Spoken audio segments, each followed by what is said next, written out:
Hi, I'm Denise Robitaille. Let me tell you a little bit about our root cause analysis video. Root cause analysis is the basic link to corrective action. Without an effective root cause analysis, it's impossible to come up with a good corrective action plan.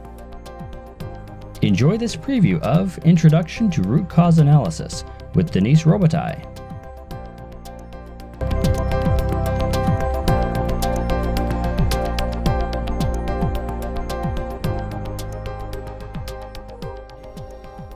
Hi, I'm Denise Robitaille. I'm the author of Root Cause Analysis, Basic Tools and Techniques. And today we are going to be talking about root cause analysis. Very important process to make sure that you can uncover the cause of problems in your organization. These are the kind of things that we're going to be talking about today. We're going to be talking about what root cause analysis actually is, who should be involved in this process, the difference between evaluation and root cause analysis, tools, the resources that we need in order to be able to really get to the root cause, and then how that process all looks when we put it all together. Let's talk a little bit about interviewing. People do not have uniform comfort in terms of interviewing, so you want to help them by giving them a few tips on how to do some interviewing. This helps the process owners to better be able to describe the status quo. So when you go out there and you explain to them the purpose of that, again, we have got to dispel this whole attitude of blame throughout this entire process. Everything that we do, when we go looking for records, when we do interviewing at different stages, we want to ensure that we always have an attitude that dispels this whole notion of blame. So as part of that interviewing, the purpose is to gather objective evidence, again, to ask people what they do in such a way so that you see whether or not it indeed does conform to the documented requirements, and allows you to ultimately walk away with a better understanding of how that process is indeed implemented, how the requirements are applied.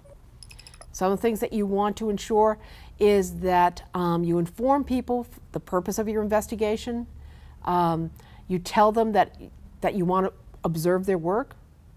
And that's a big deal. A lot of people, all of us have that discomfort level with having someone come up behind us and they were observing us, and all of a sudden we realize somebody's been watching us for a while, and it's a very, very uncomfortable feeling. So if you're going to watch someone and say, you know, this is what the process says over here, I just want to watch you and see, you know, if you're following these steps so that we can understand how this particular part of the process plays out. And in doing that, you dispel some of their discomfort and you get to watch the process. Ask open-ended questions, so that you ask them questions where it's something other than a yes or no answer. You ask them questions that allow them to better explain what they do. You want to ask the questions that elicit a more complete response. You ask them questions about why they do things, how they do things. You ask them questions about what happens when they finish with the process, where does it go next?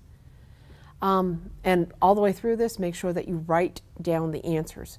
So teach your people some of these little tips that they need in order to be more comfortable in the interviewing process.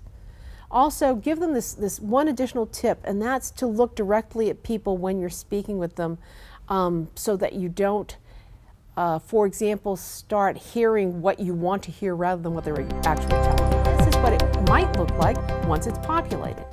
Anything that had to do with, for example, raw material. For example, you can see in that box it says, you know, the material was defective, or we got in wrong components.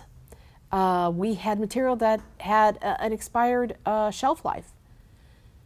So those are materials issues. Under the manpower, you might have absenteeism issues, communications issues, problems with training. All of those fit into that box.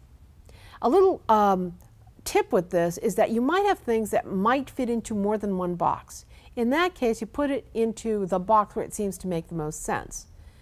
And that would be the case with the next one, where this has to do with machinery here. And so we have machinery downtime, and we had a bottleneck in the production.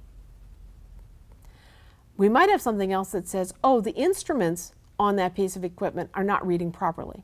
Some people might say, well, that's a measurement issue, and they'll want to put it down in the box down here. This one here relates to measurement. Or they might decide to leave it up in this particular area because they think of it more in terms of machinery, because the people who PM the machines are also the ones who calibrate the instrumentation. You get to decide what particular box to put it in that makes the most sense for you. So all the stuff that came out of your 5 whys, all the stuff that came out of your brainstorming has to find a home in one of these particular boxes.